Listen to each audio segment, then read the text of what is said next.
Hello everyone, this is Ravi Parikh. You're warmly welcome in our YouTube channel. आज के इस video contact के अंदर हम बहुविकल्पिक और एक एक नंबर के प्रश्न जो आपके 20 नंबर के कुल मिलाकर बोर्ड के पेपर के अंदर आते हैं, उन प्रश्नों का एक अच्छे मॉडल पेपर के अंदर जो दिए गए हैं उनका अध्ययन करेंगे। तो चलिए हम पहले प्रश्न से स्टार्ट करते हैं। जो प्रश्न नंबर 1 है उसके अंदर 10 छोटे प्रश्न आपके एक एक नंबर के आएंगे जिनमें 4 विकल्प दिए होंगे। तो केवल इसको आपको शॉर्ट ट्रिक से या जैसे भी करके हल करना है और उसका ऑब्जेक्टिव यानी ऑप्शन भरना है ऑब्जेक्टिव प्रश्न का। तो पहला प्रश्न आप देखेंगे 98 का वर्ग हमें ज्ञात करना है। तो 98 का वर्ग आपको केवल ऑप्शन के लिए आंसर चाहिए, तो आप कोई भी विधि से यानी साधारण विधि से 98 का से मल्टीप्लाई करोगे तो 98 को 98 से मल्टीप्लाई करेंगे हमारे पास आ जाएगा 9604। तो ए आपका ऑप्शन हो जाएगा।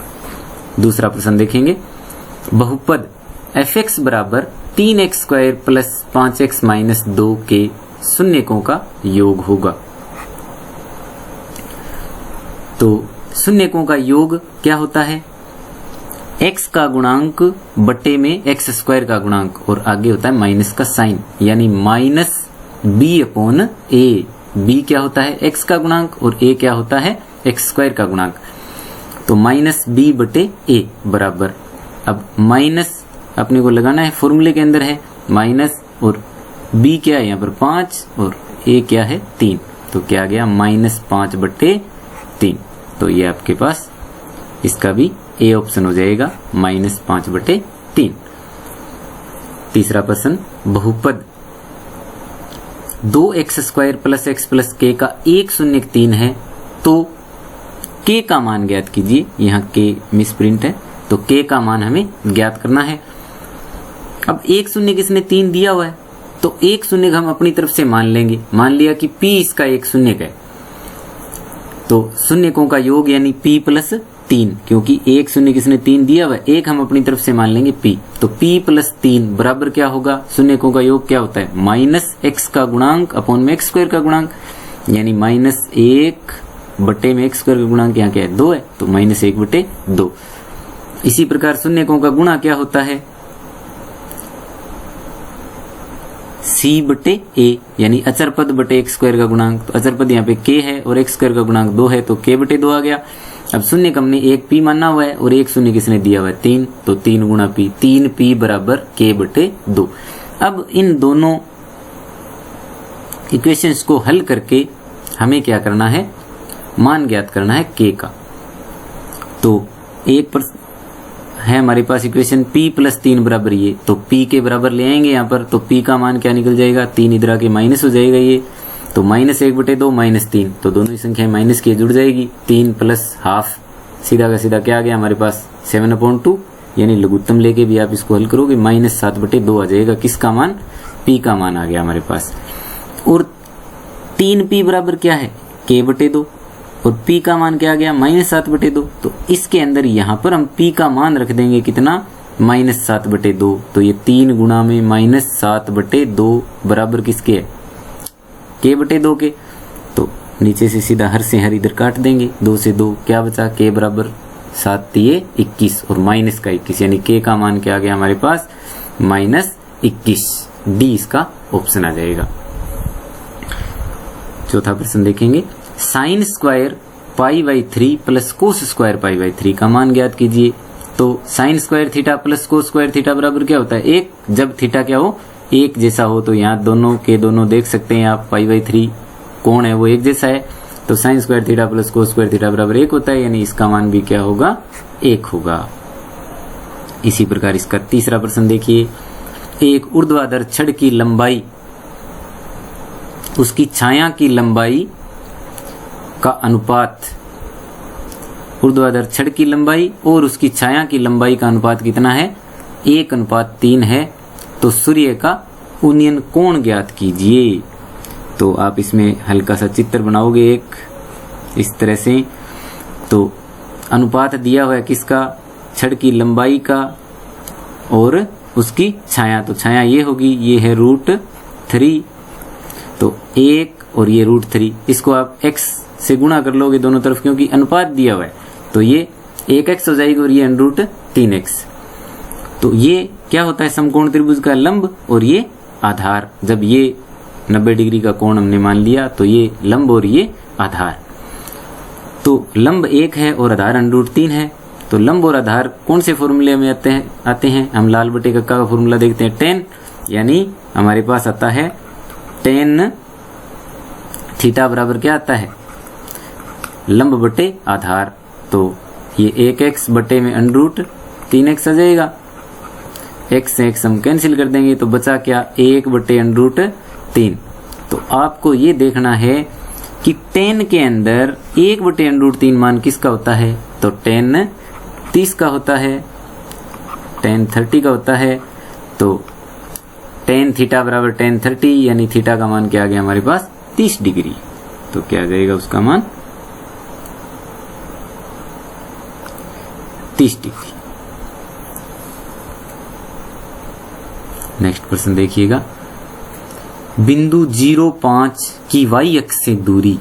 तो आपको अच्छी तरह से दिमाग में ध्यान में रखना है कि y अक्ष से दूरी है वो x कोऑर्डिनेट के बराबर होती है और x अक्ष से दूरी y कोऑर्डिनेट के बराबर होती है, यानी y निर्देशांक के बराबर। तो y अक्ष से दूरी है वो किसके बराबर होगी, x निर्देशांक के। तो यहाँ पे x निर्देशांक क्या है, 0 है।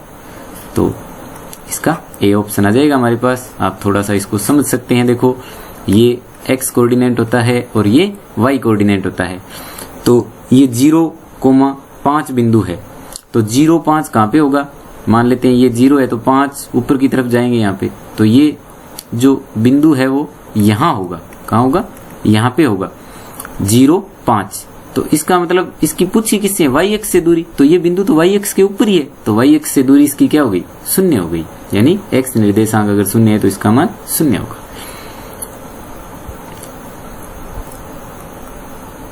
प्रश्न थोड़ा मिसप्रिंट है, देखते हैं इसको पूरा पढ़िए क्या है। AB, यहाँ त्रिभुज आना चाहिए था। त्रिभुज की भुजा AB व AC पर D और E इस प्रकार स्थित है कि DE समांतर BC तथा AD बराबर 6 सेमी और DB बराबर ये 9 सेमी आएगा। यहाँ पे DB बराबर कितना है, 9 सेमी। तो इसको हम 9 सेमी मान लेंगे। DB बराबर है 9 सेमी।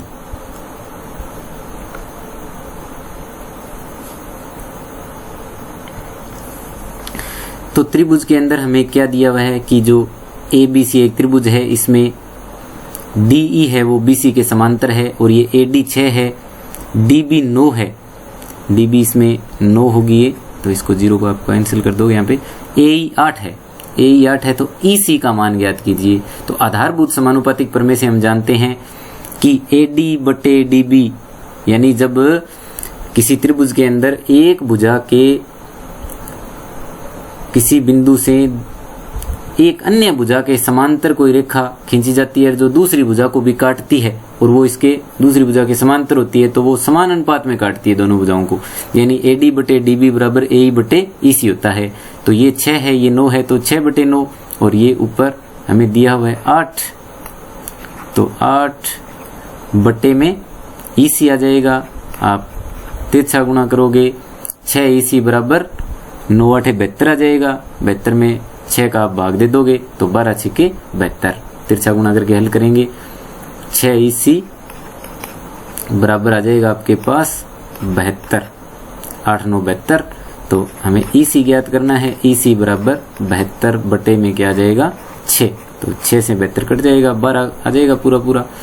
तो EC कितना आ गया, 12। यानी जो अनुपात इन दोनों में होता है वही इन दोनों के अंदर होता है। तो ये 6 ये 9 है तो ये 8 आएगा, तो ये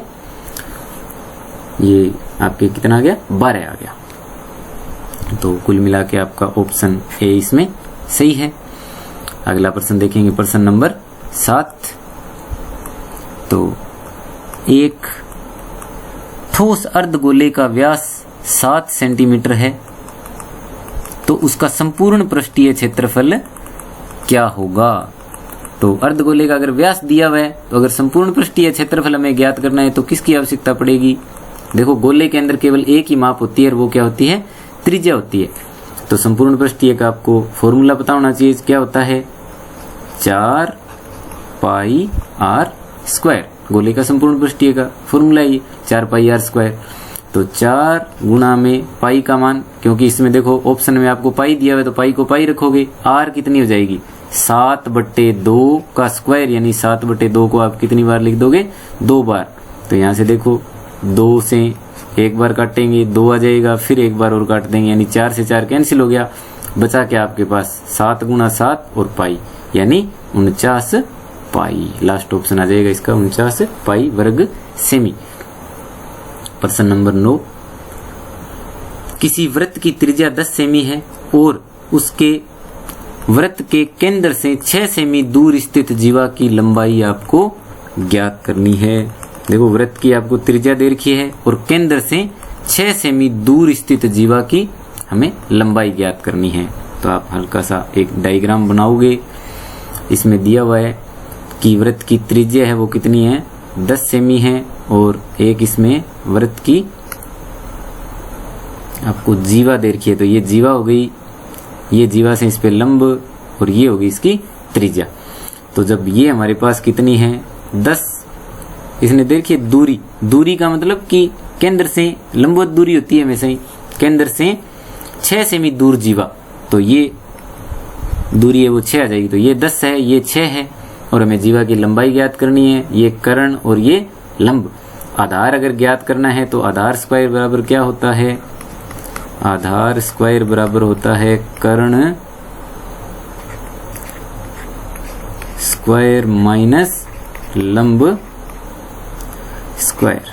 तो कर्ण स्क्वायर माइनस लंब स्क्वायर, कर्ण हमारे पास 10 है, 10 का स्क्वायर कितना आ जाएगा 100, माइनस लंब कितना है 6, तो 6 का स्क्वायर 36 आ जाएगा। तो 100 में से 36 जाएंगे आपके पास क्या जाएंगे 64। तो ये तो स्क्वायर है आधार का, तो आधार कितना आ जाएगा, इसका वर्गमूल कर देंगे, वर्गमूल करोगे तो आपके पास आ जाएगा 8। तो ये 8 जो दूरी है वो यहाँ से यहाँ तक की आ गई, यानी जीवा की आधी दूरी आ गई है, और प्लस हमें पूरी जीवा की लंबाई चाहिए, तो 8 + 8, क्योंकि केंद्र से लंब डालते हैं तो उसको 2 बराबर भागों में बांटता है, 8 + 8 16 सेंटीमीटर। तो इसमें आपका ए ऑप्शन आ जाएगा। यदि PA बराबर 0.65 है तो A नहीं ज्ञात कीजिए। किसी भी घटना की अगर घटित होने की हमें दे रखी है और नहीं घटित होने की प्रायिकता पूछता है, तो सीधा सा तरीका है 1 में से हमें घटाना है। तो 1 में से यदि आप क्या घटाओगे 0.65 घटाओगे तो आपके पास क्या बच जाएगा 0.35, 0.35 इसका आंसर आ जाएगा। आज की इस वीडियो के अंदर हम ये केवल 10 प्रश्न ही करेंगे, बाकी के जो प्रश्न है वो अगले वीडियो के अंदर अध्ययन करेंगे। तब तक के लिए धन्यवाद।